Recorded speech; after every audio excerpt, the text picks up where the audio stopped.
Hello friends, SK teaching में आपका स्वागत है। आज हम क्लास 6 विज्ञान भाग 1 लेकर आए हैं। आप लोग अच्छे से देखिएगा। कोई भी एग्ज़ाम है जो कि साइंस का, जैसे 6 to 8 या 9 10 साइंस के लिए जो है इसी से क्वेश्चन आता है। SCRT का है, ठीक है। SCRT बुक से है, आप लोग ध्यान दीजिएगा। SCRT प्लस NCERT मिक्स है दोनों में, इसको अच्छे से ध्यान दीजिएगा। आप लोग देखिए, पहला क्वेश्चन जो है, पहला चैप्टर ही है, फर्स्ट चैप्टर जो है कहाँ से पूछता है उसको ध्यान दीजिएगा। देखिए क्वेश्चन क्या है। पहला कहता है अध्याय 1 है, भोजन कहाँ से आता है। पहला चैप्टर का नाम है भोजन कहाँ से आता है, पहला चैप्टर है, ठीक है। तो इसमें देखिए क्या कहता है, भोजन कहाँ से आता है। चैप्टर में इंपॉर्टेंट फैक्ट जो भी है उसको हम लिखे हैं। देखिए अच्छा से कहता है, मनुष्य एवं जीव जंतु किस प्रकार का भोजन खाते हैं और भोजन के कौन कौन से स्रोत हैं। जैसे कि मनुष्य जानते हैं क्या क्या खाते हैं, भात खाते हैं यानी कच्चा चावल और उबलता पानी, ठीक है। दोनों मिल करके बनता है कच्चा चावल और उबलता हुआ पानी मिलकर क्या बनता है, भात।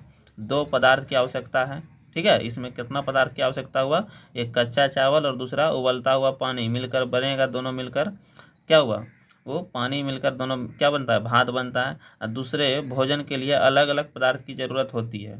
देखिए अभी यहाँ भात बना यानी कच्चा चावल और उबलता हुआ पानी मिलकर बना, ठीक है। अब दूसरा भोजन के लिए देखिए अलग अलग पदार्थ की ज़रूरत क्या है, रोटी।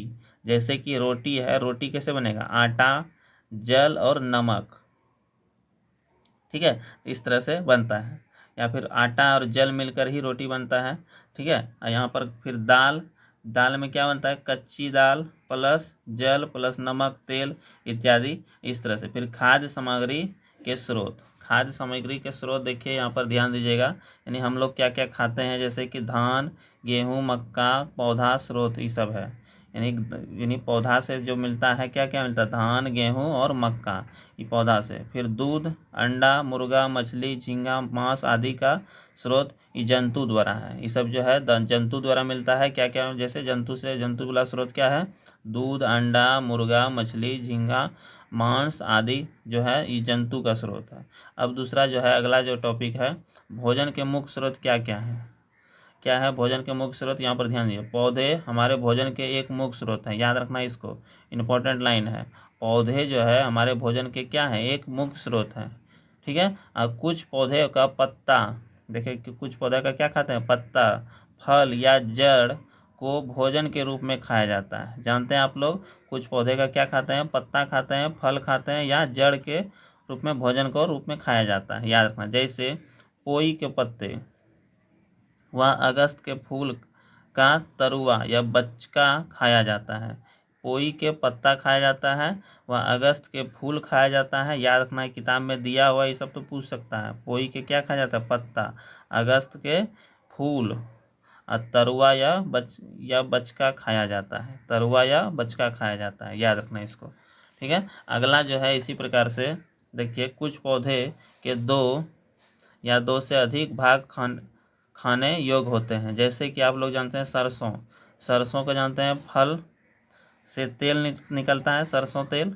अब पत्ते का साग बन जाता है। क्या होता है, सरसों से फल से क्या बन जाता है, तेल, और यहाँ सरसों के पत्ता से साग बन जाता है। फिर अंकुरित बीज जो है, इसमें जैसे कि अल्पाहार के रूप में इस्तेमाल कर सकते हैं। अंकुरित बीज को जो है हम लोग जो है कच्चा उसको फुला करके ब्रेकफास्ट के रूप में उसको इस्तेमाल कर सकते हैं। अब मधुमक्खी, फूलों का मकरंद, मधुमक्खी जो है फूलों से क्या चूसती है, मकरंद, मीठा रस चूस कर जमा करती है। याद रखना, ये क्वेश्चन इंपॉर्टेंट है। मधुमक्खी फूलों से क्या निकालती है, मकरंद, मकरंद, और मीठा रस चूस कर जमा करती है, ठीक है। एक इंपॉर्टेंट क्वेश्चन है।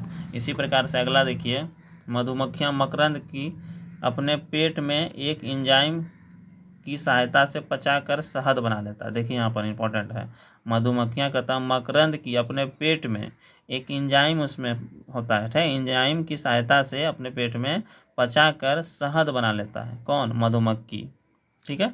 इसको याद रखना। अब देखिए, शहद में फफूंदी या बैक्टीरिया नहीं लगता है, याद रखना, इंपॉर्टेंट क्वेश्चन है। मधुमक्खी से क्या बना, शहद, उसमें कहता फफूंदी यानी फंगी, और बैक्टीरिया यानी जीवाणु यानी उसमें नहीं लगता है शहद में, याद रखिएगा। शहद में मधुमक्खियों का भंडारण भोजन होता है। यानी शहद जो है मधुमक्खियों का भंडारण में क्या होता है, भोजन होता है शहद, याद रखना है। अब उसी प्रकार से अब देखिए अगला अगला टॉपिक देखिए क्या है, जंतु क्या खाते हैं। अब क्या है अगला टॉपिक, जंतु क्या खाते हैं। ठीक है, ऐसे जंतु जो केवल पौधे या उसके उत्पाद सेवन भोजन के रूप में करते हैं उसे शाकाहारी कहते हैं। जानते हैं जो कि शाकाहारी किसको कहते हैं, जो कि पेड़ पौधा को खाते हैं, ठीक है, उसी को क्या करते हैं, शाकाहारी। जैसे हम लोग क्या है, सर्वाहारी, शाकाहारी, मांसाहारी, सर्वाहारी, तीन तरह का होता है ना। यहाँ पर शाकाहारी एक तरह से किसको कहेंगे, जो कि पेड़ पौधा को खाता है, ठीक है, उसी को शाकाहारी। जैसे कि गाय भैंस बकरी ये सब क्या है, शाकाहारी है, जानते हैं। ऐसे जंतु जो केवल मांस खाते हैं उसे मांसाहारी कहते हैं। जो जीव जंतु को खाया, जंतु जो केवल पेड़ पौधे, ऐसा जंतु जो केवल किसको खाया, पेड़ पौधा को, उसको शाकाहारी कहते हैं। और जो कि क्या कहते हैं, केवल मांस खाते हैं उसे मांसाहारी कहते हैं। जैसे बाघ शेर, याद रखना, एग्जाम्पल पूछ सकता है, बाघ और शेर क्या है, मांसाहारी। ऐसे जंतु जो पौधे और मांस दोनों खाते हैं, जो पौधे और मांस दोनों खाते हैं उसको क्या कहते हैं, उसे सर्वाहारी कहते हैं। उसे क्या कहते हैं, सर्वाहारी, याद रखना है। जैसे कि सर्वाहारी में कौआ, मनुष्य, तिलचट्टा, कौआ, मनुष्य और तिलचट्टा, याद रखना है आप लोग को, कौआ, मनुष्य और तिलचट्टा क्या है, सर्वाहारी है।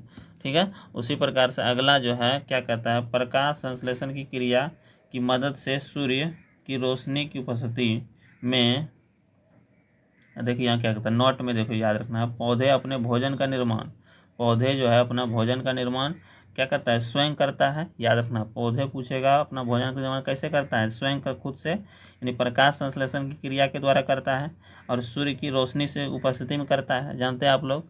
ठीक है, इसको याद रखना है। ये पहला अध्याय खत्म हो गया, अब दूसरा अध्याय समझिए। यहाँ पर ध्यान दीजिएगा, दूसरा अध्याय क्या है, भोजन में क्या क्या आता है। देखिए दूसरा अध्याय का नाम क्या है, भोजन में क्या क्या आता है। हम सभी रोज भोजन में अलग अलग तरह के पके हुए पदार्थ खाते हैं, जैसे रोटी, भात, दाल, सब्जी, कभी सत्तू खा लेते हैं, इस तरह से इत्यादि आता है भोजन में।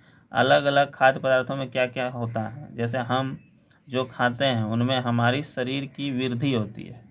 हम लोग जो खाते हैं उससे क्या क्या होता है, खाद्य पदार्थों से हम जो खाते हैं उनमें से हमारी शरीर की क्या होता है, वृद्धि, विकास होता है। ठीक है, वृद्धि और विकास याद रखना है, वृद्धि जो है सब दिन नहीं होता है, सिर्फ क्या होता है, विकास जीवन पर्यंत चलते रहता है। ठीक है, यहाँ पर याद रखना है। अगला, एवं स्वस्थ रहने के लिए कुछ आवश्यक अवयव यानी न्यूट्रिएंट्स होते हैं, जैसे कि कार्बोहाइड्रेट, प्रोटीन और वसा। ये तीन चीज़ ही हम लोग लेते हैं भोजन से। क्या क्या लेते हैं भोजन से, कार्बोहाइड्रेट, प्रोटीन और वसा, याद रखना है। पूछेगा भोजन से हम लोग क्या क्या लेते हैं, हम लोग जो खाते हैं उसमें क्या क्या होता है, कार्बोहाइड्रेट, प्रोटीन और वसा लेते हैं, और इत्यादि और भी हो सकता है, लेकिन मेन रूप से ये तीन चीज़ हम लोग लेते हैं भोजन से। ठीक है, इसको याद रखना है। इसी प्रकार से अगला है, कार्बोहाइड्रेट हमारे भोजन में मंड के रूप में होता है। याद रखना, कार्बोहाइड्रेट जो है हमारे भोजन में किस रूप में, मंड यानी स्टार्च के रूप में होता है, यानी जमा होता है। ठीक है, इसकी जांच देखिए, याद रखना है, जांच। वसा यानी प्रोटीन मंड की उपस्थिति के जांच के लिए हमें टिक्चर, आयोडीन का घोल जो है, और कॉपर सल्फेट तथा कास्टिक सोडा की ज़रूरत होती है। याद रखना, पूछेगा वसा यानी प्रोटीन मंड की उपस्थिति के जांच के लिए किसका उपयोग करते हैं, टिक्चर, आयोडीन, कॉपर सल्फेट और कास्टिक सोडा की ज़रूरत होती है, याद रखना। साथ में परख नली और ड्रॉपर की ज़रूरत होती है। ठीक है, परख नली में खाद्य पदार्थ यानी तनु घोल आयोडीन का अगर नीला या काला रंग होता है तो मंड उपस्थित होता है, और कॉपर सल्फेट यानी विलियन जो होता है, कॉपर सल्फेट CuSO4 होता है, इसका सूत्र यहाँ पर 100 ml और प्लस 2 ग्राम कॉपर सल्फेट, इस तरह से। अगला, कास्टिक सोडा का विलियन, कास्टिक सोडा का विलियन कैसे प्राप्त होता है, यहाँ पर कॉपर सल्फेट का विलियन प्राप्त करने के लिए 100 ml जल में 2 ग्राम कॉपर सल्फेट मिलाते हैं। Caustic soda NaOH, caustic soda NaH, caustic potash KOH, तो यहाँ पर देखिए कास्टिक सोडा का विलियन कैसे प्राप्त होता है, 100 ml जल में 10 ग्राम कास्टिक डाला जाता है, अब देखिए प्रोटीन की जाँच। परख नली में पेस्ट रूप में खाद्य पदार्थ जो है कॉपर सल्फेट यानी विलियन और कास्टिक सोडा मिलियन जो है इस तरह से मिला के करता है। अगर बैगनी रंग आता है तो प्रोटीन की उपस्थिति को दर्शाता है। यहाँ पर जो इस सबको मिला देंगे पेस्ट रूप में खाद्य पदार्थ जो है, और कॉपर सल्फेट विलयन में कास्टिक सोडा विलयन अगर मिला देते हैं, अगर उसमें बैगनी कलर का आ गया तो प्रोटीन की उपस्थिति को दर्शाएगा, अगर नहीं आएगा तो नहीं दर्शाएगा, याद रखना है। अगला वसा की जांच देखिए। खाद्य पदार्थ को कागज में लपेटकर कूटिए, फिर कागज को खोलकर देखिए तेल के धब्बे हैं तो वसा की उपस्थिति होगा। कहता है खाद्य पदार्थ जो है, जो खाने वाला पदार्थ है, उसको कागज में लपेटकर कूटिए और फिर कागज को खोलकर देखिए तेल के धब्बे हैं तो अगर होगा कि तेल का धब्बा तो वसा की उपस्थिति होगा उसमें, और नहीं होगा तो नहीं होगा। विटामिन तथा खनिज लवण जैसे अन्य पोषक तत्व भी हमारे विभिन्न खाद्य पदार्थों में उपस्थित रहते हैं, याद रखना है। अब अगला देखिए इसी प्रकार से क्या कहता है, विभिन्न पोषक तत्व हमारे शरीर के लिए क्यों जरूरी है। जैसे कि जानते हैं कार्बोहाइड्रेट प्लस वसा ये ऊर्जा प्रदान करता है। क्या करता है? ऊर्जा प्रदान कौन कौन करता है? कार्बोहाइड्रेट और वसा। कार्बोहाइड्रेट जैसे कि हम लोग चावल खाते हैं उस सबसे क्या मिलता है? कार्बोहाइड्रेट मिलता है। और वसा जो कि तेलीय पदार्थ जैसे कि घी, सबसे ज़्यादा घी होता है वसा घी में, ठीक है। उस तरह से ऊर्जा प्रदान करता है। और कार्बोहाइड्रेट से ज़्यादा ऊर्जा वसा प्रदान करती है, याद रखना है, इसमें इंपॉर्टेंट क्वेश्चन है। कार्बोहाइड्रेट से ज़्यादा ऊर्जा पूछेगा कौन प्रदान करती है? वसा। कौन करती है? वसा करता है, याद रखना है। विटामिन रंगों से हमारे शरीर की रक्षा करती है, रोगों से, सॉरी विटामिन जो है पूछेगा, विटामिन जो है हम लोग जो भी चीज़ विटामिन लेते हैं, विटामिन जानते हैं आप लोग 6 प्रकार का होता है, ABCDE ठीक है। तो यहाँ पर बताएंगे आगे चैप्टर में है विटामिन के बारे में। तो विटामिन जो है हमारे शरीर में क्या किससे रक्षा करती है? रोगों से। किससे? रोगों से रक्षा करती है, इसको याद रखना है, ठीक है। अब नेक्स्ट देखिए, अब देखिए कुछ मुख्य विटामिन के नाम। जैसे जानते हैं विटामिन ए, विटामिन बी, यहाँ पर विटामिन ए हो गया, विटामिन बी हो गया, विटामिन सी हो गया, विटामिन डी हो गया, और विटामिन ई और विटामिन के। विटामिन के यहाँ पर कौन कौन विटामिन हुआ? ए, बी, सी, डी, ई और के। विटामिन कितना प्रकार का होता है? यहाँ पर 6 प्रकार का। कितना प्रकार का? ABCDE ठीक है। बी और सी जो है जल में घुलनशील विटामिन है। ADE के जो है वसा में घुलनशील। ये जो 4 ठो जो बचा, ये सब किस में घुलनशील होता है? वसा में, याद रखना है। ये किस में है? ये जल में घुलनशील विटामिन है। कौन? बी तथा सी, ठीक है। बाकी सब ADE के किस में है? वसा में घुलनशील है। यहाँ पर देखिए ध्यान से अच्छे से। अब विटामिन के एक खास समूह को विटामिन बी कॉम्प्लेक्स कहते हैं। विटामिन के एक खास समूह को विटामिन बी कॉम्प्लेक्स भी कहते हैं। बी कॉम्प्लेक्स भी होता है, B plus complex. Vitamin A जानते हैं, विटामिन ए से त्वचा आँख को स्वस्थ रखती है। विटामिन ए जो है त्वचा, यानी कि हम लोग शरीर में जो त्वचा है और आँख को क्या रखती है? स्वस्थ रखती है। विटामिन सी, ठीक है। विटामिन सी के बारे में देखिए, इसको स्कर्वी रोग से बचाता है। विटामिन सी कौन से रोग से बचाता है? स्कर्वी। स्कर्वी रोग जो है इससे, यानी मसूड़ा सब जो फूल जाता है, इससे बचाता है। कौन? विटामिन सी ही बचाता है। तथा इम्यूनी सिस्टम को मजबूत करता है शरीर में। इम्यूनिटी सिस्टम जो है, इम्यूनी सिस्टम मजबूत करता है। कौन? विटामिन सी, ठीक है, याद रखना है। विटामिन डी जो है अस्थि और दांतों के लिए कैल्शियम उपयोग में मदद करता है, ठीक है। यानी विटामिन डी जो है किससे प्राप्त होता है? जानते हैं, धूप से प्राप्त होता है या मछली के तेल से प्राप्त होता है। अस्थि यानी हड्डी को, और दांत के लिए कैल्शियम। दांत में क्या होता है? कैल्शियम। दांत जो बनाता है कैल्शियम फॉस्फेट का बना होता है, तो उसमें जो है ये मदद करता है, उपयोग में आता है। कौन? Vitamin D. इसको भी याद रखना है अच्छे से, ठीक है। अब विटामिन ए का स्रोत देखिए। विटामिन ए का स्रोत मछली का तेल होता है, दूध, गाजर। सबसे अच्छा स्रोत पूछेगा क्वेश्चन कि विटामिन ए का सबसे अच्छा स्रोत बताइए, तो क्या बोलना है? गाजर होता है। आम, फिर पपीता, इस तरह से विटामिन ए। अब विटामिन बी जानते हैं, गेहूँ, चावल, यकृत में, ठीक है। विटामिन बी गेहूँ, चावल, यकृत में। विटामिन सी का स्रोत ये किताब में दिया हुआ है, हम अपने मन से नहीं बोल रहे हैं, ये सब बुक में दिया हुआ है, क्लास 6 के साइंस बुक में दिया हुआ है, इसीलिए इसको बता रहे हैं, अच्छे से समझिएगा, NCERT बुक में। विटामिन सी का अच्छा स्रोत जानते हैं, टमाटर। सबसे अच्छा स्रोत जो है आंवला होता है, याद रखना है। अब विटामिन ए का अच्छा स्रोत क्या बताए थे? गाजर, ठीक है।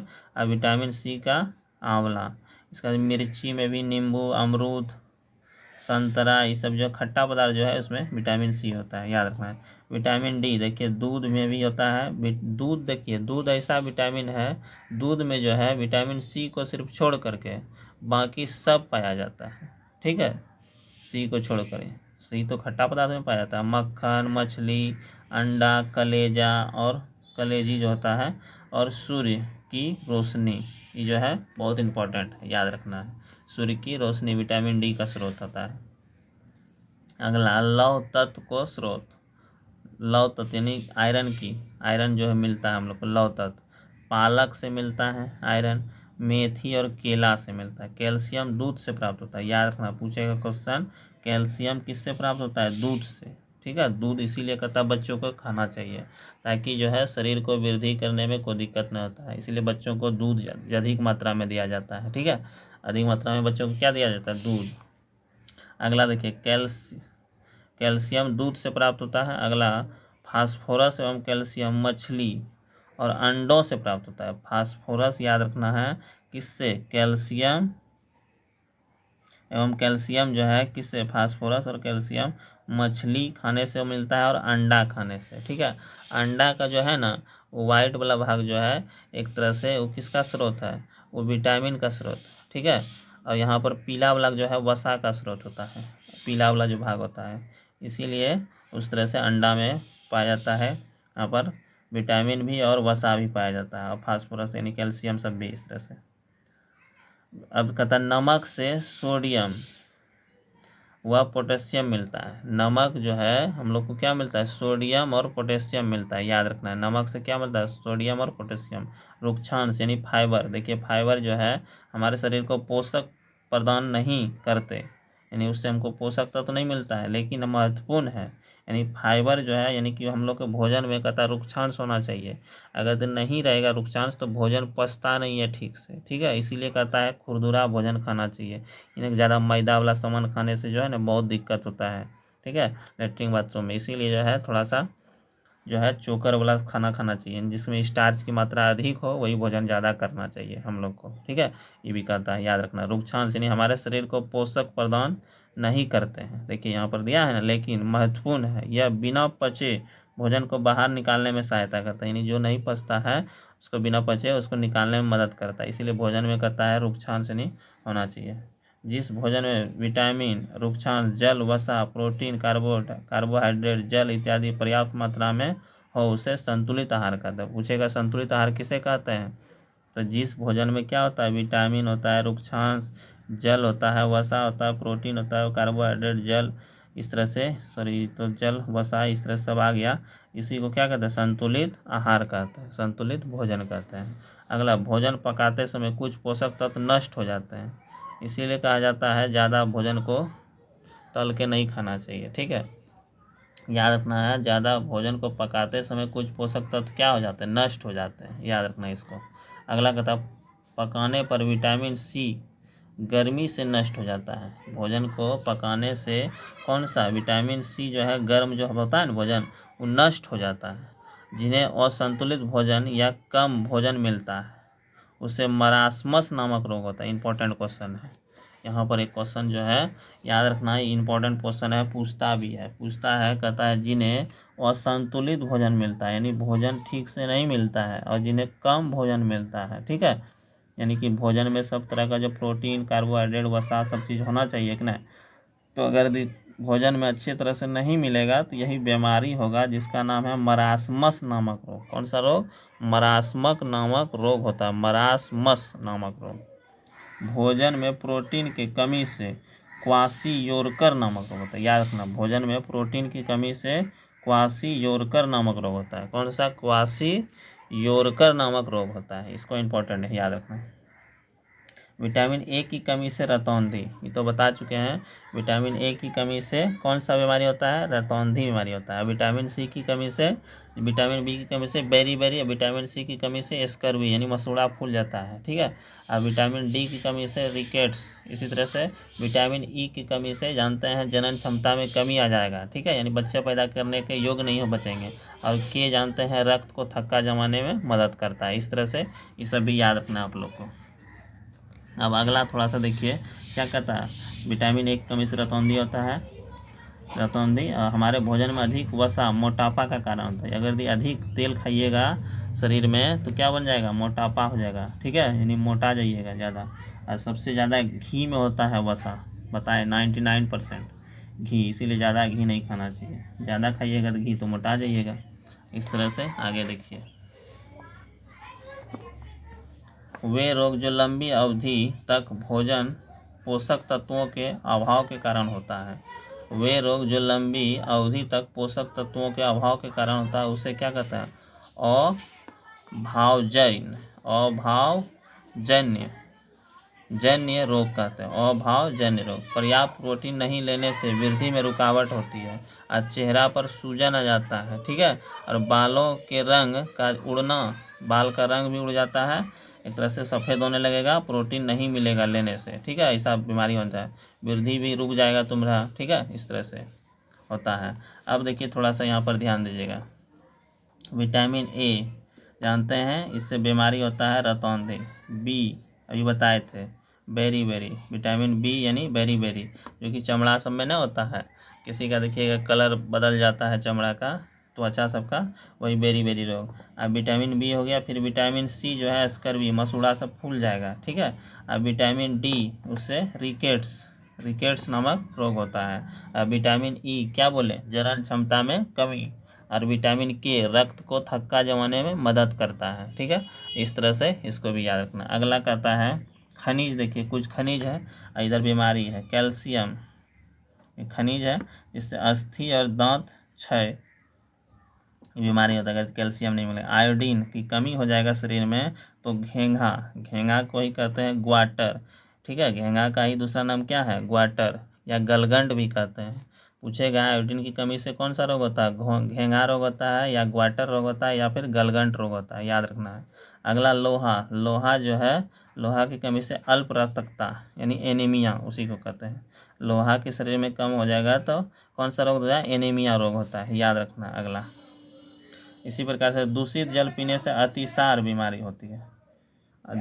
दूषित जल यानी कि खराब पानी पीजिएगा तो अतिसार बीमारियां भय रहता है, यानी कि होने का चांस रहता है। गर्मी के समय किन्वन तीव्र होता है, गर्मी के समय पूछेगा कौन क्या होता है तीव्र, किन्वन, इसको याद रखना है। अब देखिए आगे देखिए, तीसरा नंबर चैप्टर, ये थोड़ा बहुत बड़ा टॉपिक है, ठीक है।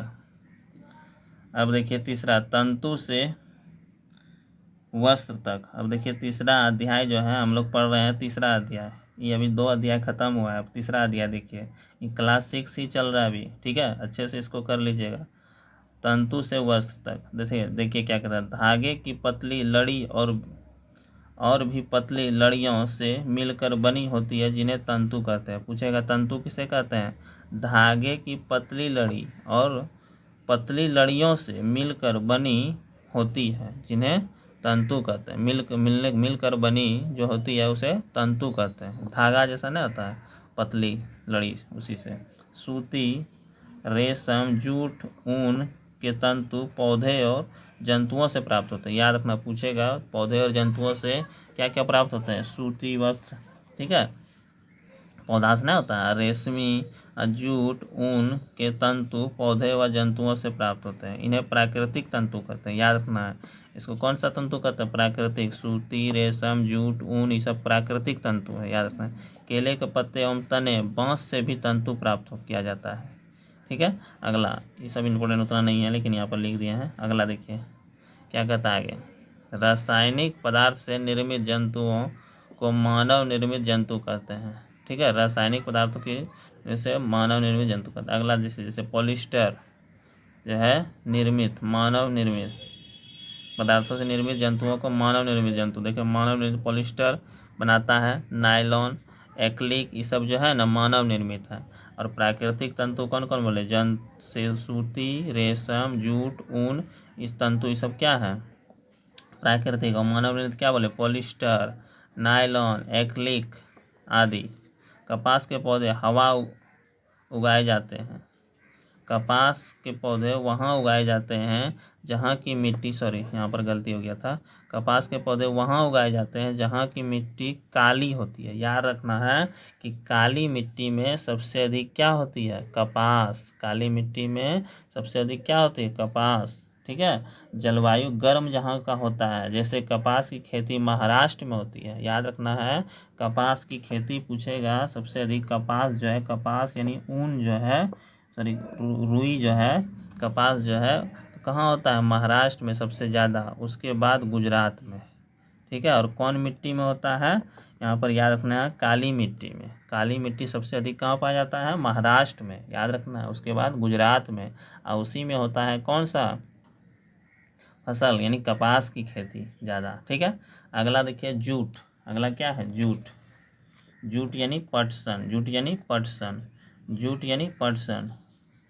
पटसन तंतु को पटसन के पौधे के तने से प्राप्त किया जाता है। पटसन जो है, कहता है जूट जो है तंतु यानी पटसन तंतु के पौधे से प्राप्त किया जाता है। यानी कि पटसन यानी पटुआने कहते हैं। कुदरुम जो होता है ना, हम लोग गांव घर में जो बोलते हैं, उसी पौधा से जूट तैयार होता है, जो उसको सड़ा गला के नहीं बनाया जाता है, वही। अब खेती भी इसका होता है वर्षा ऋतु में। जैसे कि खेती इसका पूछेगा कौन ऋतु में होता है, पटसन का, जूट का, याद रखना है, वर्षा ऋतु में। कौन ऋतु में, वर्षा ऋतु में। अब देखिए जूट जो है सबसे अधिक यहाँ पर कहाँ पर होता है, बिहार में। उसके बारे में जान लीजिए। जूट तो सबसे अधिक वैसे पश्चिम बंगाल सब में उधर ज़्यादा होता है। ठीक है। लेकिन यहाँ देखिए बिहार के कटिहार में भी होता है, मधेपुरा, सहरसा, खगड़िया, सुपौल, दरभंगा जूट अधिक उगाया जाता है। इस सब राज्य में, सॉरी इस सब जिला में जो है अधिक उगाया जाता है।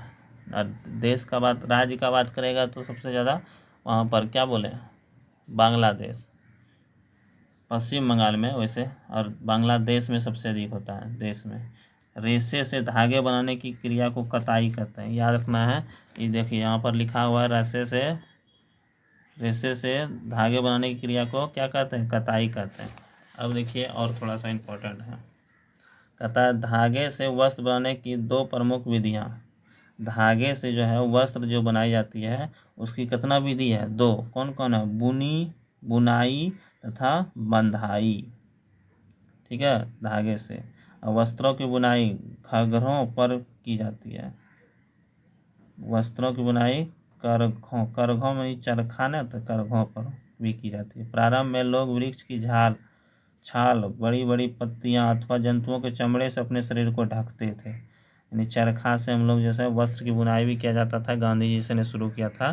ठीक है। और प्रारंभ में लोग क्या पहनते थे, वृक्ष की छाल पहनते थे, बड़ी बड़ी पत्तियां पहन लेते थे, जो कि जंगल में रहते थे ना, तो उसी तरह से जंगली पत्ता सब जो होता है, जंगल में जो पत्ता होता था वही सब, और वही सब खाते भी थे। फल फ्रूट्स जो भी था जंगल में होता था वही सब खाते थे। यहाँ पर याद रखना, जंतुओं के चमड़े से अपने शरीर को ढकते थे। ठीक है। तो हम इस वीडियो में आज इतना ही रखते हैं। अध्याय 4 जो है नेक्स्ट वीडियो में लेकर आएंगे। ठीक है। नेक्स्ट वीडियो आप लोग ज़रूर देखिएगा। इस वीडियो को एक बार फिर से अच्छे से देख लीजिएगा, क्योंकि जो भी इंपॉर्टेंट क्वेश्चन है इसमें बहुत सारा इंपॉर्टेंट क्वेश्चन है जो कि बीपीएससी टीचर हो या अदर जो भी एग्ज़ाम है उसमें पूछा जाता है। आप लोग ध्यान से इस वीडियो को अच्छा से एक बार देख लीजिएगा। ठीक है। ताकि क्वेश्चन आप लोग को दिमाग में सेट हो जाए और एग्ज़ाम में अच्छा से बना सकें। 6 to 8 या फिर 9-10 के लिए बहुत इंपॉर्टेंट है एनसीईआरटी बुक। ठीक है। इस वीडियो को इतना ही रहने देते हैं। जय हिंद।